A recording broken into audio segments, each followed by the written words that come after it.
Em nome do Pai, do Filho e do Espírito Santo. Amém. Louvado seja nosso Senhor Jesus Cristo, para sempre ser louvado. Pedimos o Espírito Santo, não a compreensão das coisas do mundo, mas a compreensão das coisas de Deus. Ainda que toda a sabedoria do mundo se ajuntasse para compreender as coisas de Deus, de nada valeria. Assim, por isso também nós suplicamos o Espírito Santo de Deus, que Ele nos ilumine, que nos dê a graça da compreensão daquilo que Deus nos quer falar através do seu Evangelho, da Boa Nova, que essa Boa Nova, ela é nova eternamente, ela é nova em cada hora. Cada vez que abrimos uma mesma passagem do Evangelho, algo novo se desvenda aos nossos olhos, ao nosso espírito, à nossa compreensão. Pedimos, Espírito Santo, vem sobre todos nós, sobre todos aqueles pelos quais nós oramos, nós rezamos, por esse mundo todo, para que seja iluminado, já não mais com a vaidade da sabedoria, mas com a luz do Espírito Santo. Lemos hoje o primeiro capítulo do Evangelho de São Lucas, a partir do versículo 26. No sexto mês, o anjo Gabriel foi enviado por Deus a uma cidade da Galileia chamada Nazaré, a uma virgem desposada com um homem que se chamava José, da casa de Davi, e o nome da virgem era Maria. Entrando, o anjo disse-lhe: Ave cheia de graça, o Senhor é contigo. Perturbou-se ela com essas palavras e pôs-se a pensar no que significaria semelhante saudação. O anjo disse-lhe: Não temas, Maria, pois encontraste graça diante de Deus. Eis que conceberás e darás à luz um filho, e lhe porás o nome de Jesus. Ele será grande e será chamado Filho do Altíssimo. E o Senhor Deus lhe dará o trono de seu pai Davi, e reinará eternamente na casa de Jacó, e o seu reino não terá fim. Maria perguntou ao anjo: Como se fará isso, pois não conheço o homem? Respondeu-lhe o anjo: O Espírito Santo descerá sobre ti, e a força do Altíssimo te cobrirá com a sua sombra. Por isso o ente santo que nascer de ti será chamado Filho de Deus. Também Isabel, tua parenta, até ela concebeu um filho na sua velhice, e já está no sexto mês aquela que era tida por estéril, porque a Deus nenhuma coisa é impossível. Então disse Maria: Eis aqui a serva do Senhor, faça-se em mim segundo a tua palavra. E o anjo afastou-se dela. Esse momento da encarnação do Verbo é uma linha divisória entre toda a capacidade humana, toda a expectativa humana, toda a esperança humana. É uma linha divisória entre o humano e o divino. A partir daqui, é claro que Abraão caminhou na esperança, saiu lá da sua terra e foi, confiando que Deus lhe daria uma vida melhor, um povo, uma estrela. Sua descendência será mais numerosa que as estrelas do céu, que as areias da praia do mar. Quem poderá contar os grãos de areia da praia do mar? Mas Abraão saiu de lá na expectativa de encontrar um povo que vivesse de maneira digna, como você viu lá nos casos de Noé, sentia atormentada a sua alma por Ló, sobrinho de Abraão, que sentia atormentada a sua alma pela devassidão do povo que vivia ao seu redor, sentia-se constrangido, sentia-se aflito, porque desejava o bem e tudo ao seu redor, clamava por mal, clamava por corrupção, clamava por roubo, por egoísmo, por luxúria, queriam a todo custo sentir prazer de tudo. Então, por isso que nós sentimos que esse momento da anunciação do anjo é uma separação entre toda a expectativa humana e a expectativa divina.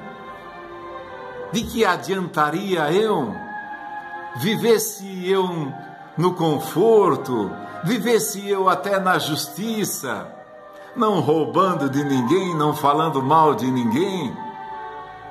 Como jovem rico, eu faço tudo isso, Senhor. Eu não roubo, eu não mato, eu não calunio, eu não invejo ninguém com a fortuna que tem. Era mais um pouco difícil invejar, ainda jovem, né? Então, de maneira humana, não poderia invejar ninguém, porque tinha mais do que todos os outros.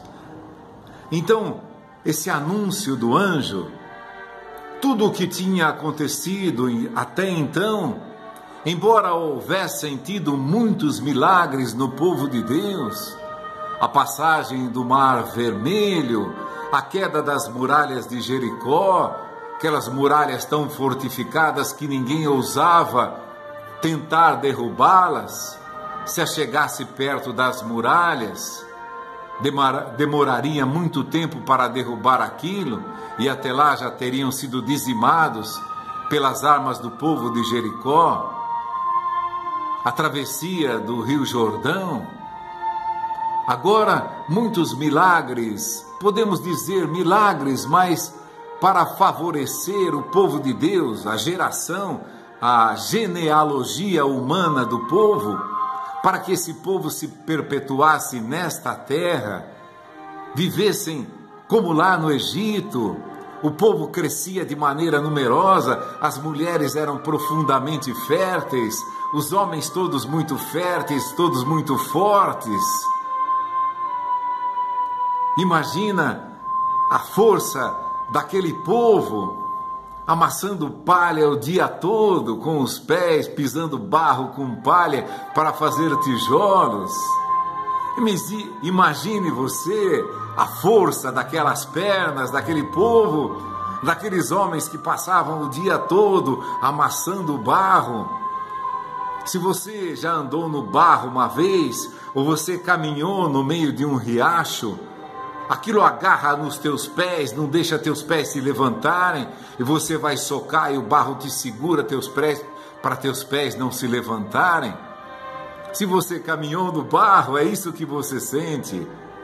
Na areia até mais tranquilo, ela é pesada, mas ela não segura o teu pé quando você vai puxar o pé para se levantar, para dar outro passo ou para pisar de novo o barro.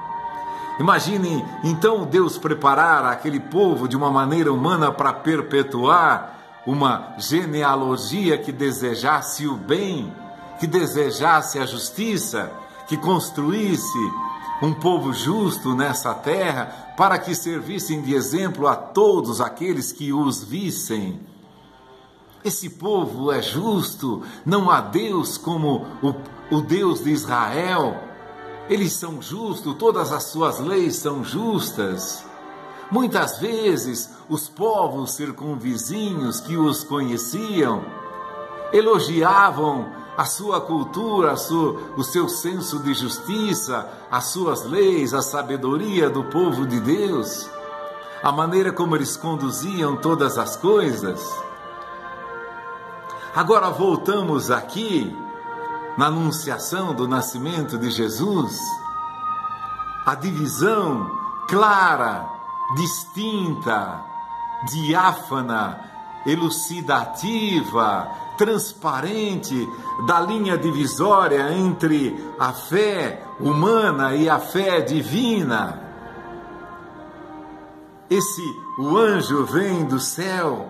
Agora nós não vamos tratar mais de uma genealogia humana, nem que seja das mais virtuosas, cheia de sabedoria, cheia de justiça, de virtudes, de lisura, de honestidade, de verdade humana.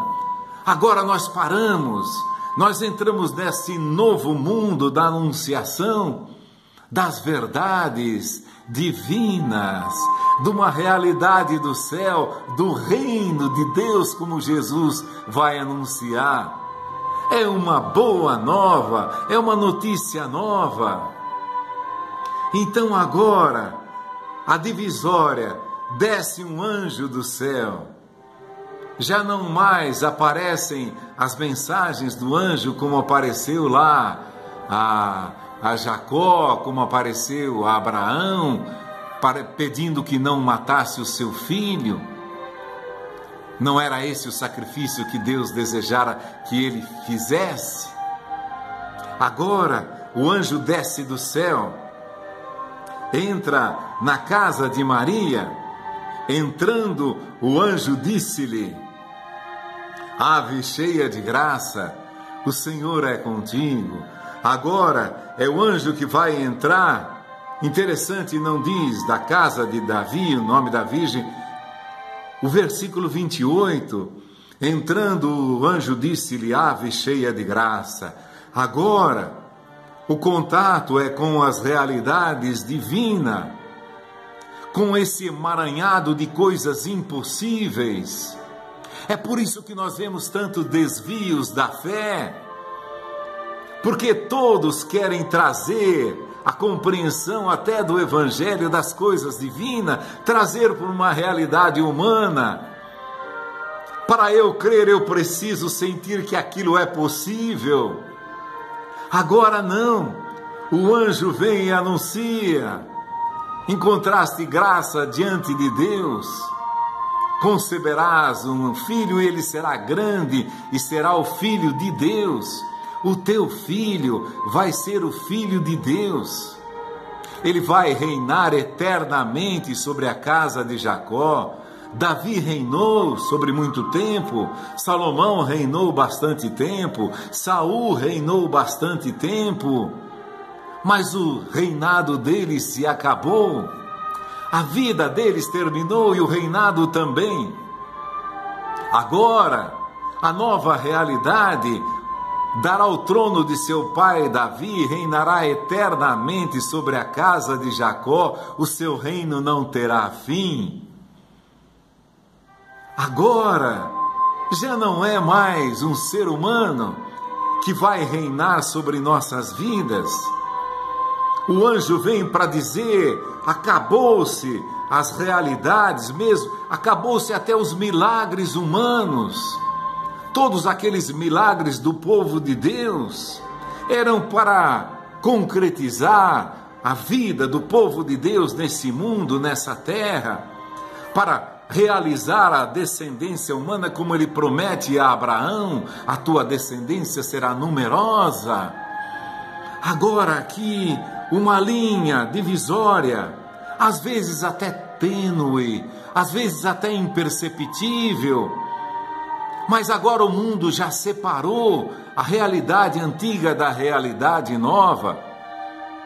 O Espírito Santo descerá sobre ti e a força do Altíssimo te envolverá com a sua sombra. O ente santo que nascer de ti será chamado Filho de Deus. Vejam a concepção de Sara. Abraão, 90 anos. 90 anos Sara, 100 anos Abraão. Aquilo já era impossível humanamente. Então, daquele casamento sairia o descendente de Abraão, que lhe daria uma descendência numerosa. Mas essa descendência numerosa foi com o objetivo de chegar agora na descendência de Maria. O ente santo que nascer de ti será chamado Filho de Deus. Já não será gerado nenhuma pessoa virtuosa nenhuma pessoa de dons impressionantes como foi Isaac, como foi Jacó, como foi Abraão, como foi Davi, como foi Josué, as vitórias de Davi sobre todos os inimigos. Já não é mais disso que o anjo vem falar. Ele vem dizer agora é uma realidade divina, nova. Está dividido aqui, a sua fé está dividida nesse momento. Você não vai esperar mais bens terrenos, fortunas. Você não vai mais esperar bênçãos materiais, físicas, ainda que sejam milagrosas. O ente santo que nascer de ti será chamado Filho de Deus, gerado pelo Espírito Santo. Agora, quando você se dirige a Nossa Senhora, você já não pode pensar mais. Foi separado as coisas críveis, as coisas humanas, as coisas que são familiares a nós, e as que não são familiares também, mas é uma realidade humana, divina, que foram divididas nesse momento. O impossível, o inconcebível a todas as mentes humanas, desde a criação do mundo. O que foi inconcebido mesmo para Abraão, que gerou um filho com a idade de 100 anos, para Isabel, que era estéril. Agora não se trata mais disso. Se trata de uma realidade divina. O ente santo que nascer de ti será chamado Filho de Deus. Não será um reinado glorioso como o de Davi, como o de Salomão. Ali havia toda a riqueza, toda a sabedoria que um rei jamais poderia conceber. Os reis mais ricos daquela época não passavam de mendigos se comparado a Salomão. Pela sua alegria, pela sua sabedoria, pelo seu poder físico, militar, pelo seu poder, pela sua sabedoria, nada a ele se comparava, mas aqui acabou. Já não é mais isso que o anjo está dizendo, anunciando a Maria. Ele por isso tanta gente se afastou da fé católica, porque busca coisas palpáveis, sensíveis, busca coisas lógicas, que o seu raciocínio consiga alcançar. A virgem conceberá e darás um filho. Há muitas virgens nesse mundo, muitas pessoas que se consagraram a Deus, mas no momento em que se unem a um homem para gerar um filho, não são mais virgens. Não é disso que o anjo está falando. O anjo está declarando agora uma fecundidade, uma virgindade eterna. Mas como eu posso acreditar nisso? Para Deus tudo é possível. Então, para Deus, uma virgem gerar um filho não é possível, mas eu creio, porque para Deus tudo é possível. Para uma mãe conceber na virgindade é impossível. Eu não quero acreditar nisso. Eu não devo acreditar nisso, porque supera a minha razão. Eu não admito que aquilo que não caiba na minha razão, eu deva acreditar. Eu proclamo com todas as minhas forças, com a minha eloquência. Se você é um pregador do Evangelho, por mais sábio que seja, mais eloquente que seja, você proclama com toda a tua força: eu creio no Deus Todo-Poderoso do céu e da terra. E não acredita que um anjo anunciando que uma mulher concebe na virgindade, dando à luz o Filho de Deus. Um dogma da igreja: deu à luz um filho e permaneceu virgem. Como é possível? Não é possível porque você traz à tua mente aquilo que você conhece humanamente. Que todas as mães que você viu deram um filho através de cesárea, de parto normal, mas não permaneceram virgem. Mas essa virgindade é muito pequena. É a menor de todas as virgindades. Agora já é uma virgindade fecundada pelo Espírito Santo. É uma virgindade eterna, de um poder eterno, uma concepção de um filho eterno, reinará eternamente sobre a casa de Jacó. Ninguém jamais reinou eternamente. Agora o anjo separa, esquece tudo que você creu no passado, tudo que foi ensinado, tudo que você conheceu, tudo que você viveu, por maiores que tenham sido, os milagres que você presenciou, que você viveu. Agora é a realidade nova. A Virgem concebe o Filho de Deus. O Filho de Deus é o consumador, é o divinizador de toda a virgindade, de toda a fecundidade. Como uma mãe pode gerar um filho e continuar virgem? A pobreza de um pensamento humano que grita que acredita em Deus, mas não acredita, é mentira. Ele não acredita em Deus, porque não creu na virgindade de Maria e não crê no poder daquele que não tira a virgindade, mas diviniza, eterniza a virgindade de uma pessoa, como de Nossa Senhora. O Filho de Deus, o que nasceu de ti, reina eternamente. O que nascer de ti consuma todas as virtudes de uma maneira infinita e eterna. Se Nossa Senhora era virgem antes do parto, muito mais virgem depois do parto, porque a realidade divina lhe diviniza o interior, lhe diviniza a concepção. O ente santo que nasce de ti é chamado Filho de Deus. Mentes pobres de fé, proclamando em alta voz: quem crer e será batizado é o Filho, você será salvo. Crer no quê? Se nem ao menos na virgindade eterna fecunda de Maria, se eu não creio que Jesus pode divinizar uma virgindade, tão pobre é uma virgindade humana, tão pequena. Agora, o Deus eterno, Criador, infinito, onipotente, onipresente, onisciente, escolheu entrar naquele ventre e divinizar e eternizar essa virgindade. A Maria teve outros irmãos, olha que coisa medonha, que manifestação da humanidade do raciocínio, da humanização de Deus. Eu quero que Deus seja humano, porque eu quero compreender tudo o que Ele faz. Eu não admito que Ele faça nos outros mais do que Ele faz em mim. Eu não admito que Ele faça em Nossa Senhora o que Ele nunca fez em mim, o que Ele nunca vai fazer em mim. Não precisa ter inveja disso.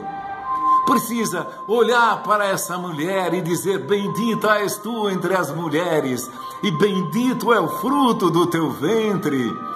Assim que a tua saudação chega cada dia aos meus ouvidos, cada hora, cada momento que a tua saudação chega aos meus ouvidos, eu estremeço de alegria. Eu compreendo que Deus fez a escolha por você para que eu seja, para que eu me sinta mais amado ainda, tendo mãe tão terna, tão poderosa, tão fecunda. Deus é poderoso. Eu não posso gritar para as pessoas: eu creio em Deus Pai Todo-Poderoso, o seu poder vai vir agora, vai curar, vai realizar um milagre. E eu não acreditar que Deus escolheu, encontraste graça diante de Deus. O filho que nascer de ti será chamado Filho do Altíssimo. Ah, Nossa Senhora teve outros irmãos, porque eu não sei viver sem ter uma relação com outra pessoa, uma relação. Então eu não admito que ninguém tenha esse poder. Se a minha mulher ou as minhas mulheres não foram virgens, ou não foram mais virgens depois que foram minhas, eu também não vou acreditar que Ele deu esse poder para essa mulher. Que fé banal! Não é fé isso que Jesus vai dizer. também os pagãos. Sua fé é de um pagão, isso não é fé, isso é paganismo. O anjo desceu do céu, por isso que eu disse que é um ponto de divisão entre aquilo que apesar de serem milagres, eram para consumar realidades humanas do povo de Deus. O reino de Deus já está no meio de nós. Jesus repete isso tantas vezes. O reino de Deus já está aqui, no meio de nós. Não há coisa que seja impossível. O Filho de Deus, olha a inconsequência de afirmações que tantas vezes você ouviu. O Filho de Deus estraga uma mulher. Veja, Deus estraga as pessoas. Era a mesma coisa que você dizer, Deus estraga as pessoas. Deus tira a virgindade das pessoas, Deus tira a pureza das pessoas. É a mesma coisa que dizer isso. Olha o absurdo dessas pessoas que tantas vezes propagam uma fé mentirosa. Não é uma fé, é uma blasfêmia. Deus jamais pode tirar a pureza de uma pessoa se não consagrá-la, divinizá-la, eternizá-la, infinitizá-la. Não sei se existe esse termo, mas torná-la infinita. Infinita na sua grandeza, no seu poder. Assim que a tua saudação, experimente receber a saudação de Maria. Experimente dizer, ave cheia de graça, está na Bíblia. Se você é tão amante da Bíblia como você diz, repita com fé, com coragem. Idolatria, meu filho, idolatria é que você faz da tua mente, da tua concepção, do teu raciocínio, você está adorando a tua razão, porque as coisas que você ouviu não entram nela, então você é um adorador da tua razão, você é um idólatra da tua razão. Isso sim é idolatria. Você achar que nasceu ontem e descobriu verdades divinas que nenhum ser nesses 2.000 anos, 5, 6.000 anos jamais descobriu. Isso é idolatria que te faz perder a noção de tudo aquilo que possa te iluminar. A soberba de achar que compreende, que descobriu mais do que todos, que é um pregador mais eloquente do que todos os outros. Olha como ele prega bonito, como ele fala bonito. Se você acreditar, você será salvo. E proclamando junto com isso as coisas mais hediondas que poderia existir para quem tem fé. Você não está crendo, você não está divulgando o Evangelho, você está difamando o nome de Deus, a capacidade de Deus, o poder de Deus e a escolha de Deus. Ele a escolheu, mas não a escolheu para te minimizar, para te prejudicar. Veja as bodas de Caná, é uma festa. É um vinho saboroso que vem depois de horas de angústia. Acabou o vinho. Olha a situação. Não foi para isso que Deus pôs uma mãe no teu caminho, para tirar a tua fama, o teu poder, o teu orgulho.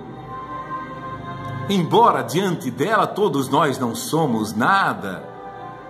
Quem jamais gerou um filho de Deus e foi por ele divinizado, concebido pelo Espírito Santo, gerando o Espírito Santo? Quem jamais, e jamais alguém, nem os anjos, a Deus, nem aos anjos Deus competiu tamanha dignidade? Então, é a linha divisória. Creio agora no poder de Deus, que deu a esta mãe, a Nossa Senhora, a graça, o poder de fecundar pelo dom do Espírito Santo, eternizar essa divindade, essa descendência, reinará eternamente sobre a casa de Jacó. E os filhos de Nossa Senhora vão eternamente gozar da presença, da intercessão, do poder, da virgindade desta mãe que foi divinizada, aumentada, fecundada pelo Espírito Santo de Deus. Que o Espírito Santo ilumine a tua mente e a minha, para que cada vez mais entremos na compreensão da eternidade, da grandeza que Deus, por Deus ter escolhido esta mulher e a atividade dela na sua vida e na minha vida, a poderosa intercessão daquela que gerou o Espírito Santo no seu seio. Louvado seja